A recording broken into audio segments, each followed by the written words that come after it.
সত্তরখানের পাঁচিল ফেলে দিয়ে তুই কি করেছিলি? তুই আমাকে বলছিস তোর পকেটে দেখো, এই তোর পকেটটা দেখো, তোর কোন পকেটে 15খানা উকিল থাকে। উত্তম দা খেলাও আমরা সবাই যাচ্ছি, আজকে খেলিয়ে নাও, আর সুযোগ পাওয়া যাবে না। ওই ইচ্ছে করে ভিতরে থাকবে।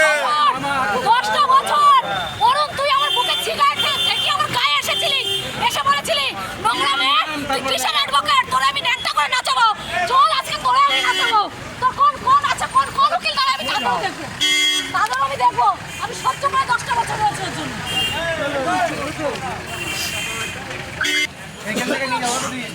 তোকে আমি বাবার মতো সম্মান দিয়েছিলাম, আর দাঁড়াতে কিছু নেই।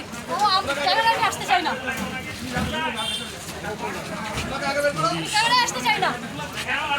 সবাইকে ডাক রে, 10 বছর আগে ক্যামেরায় আসতাম। সবাইকে ডাক।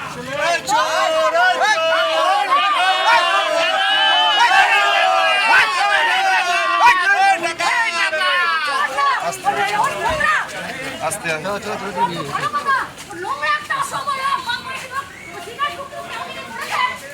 আমার মেয়েটা বেঁচে আছে, আমার মেয়েটাকে দাও সাথে এখন সত্তরখানের পাঁচিলের উপর দিয়ে। আরে উকিল ও বলেছে আমার উকিলটাকে পড়ো। তুই বলেছিস 15খানা উকিল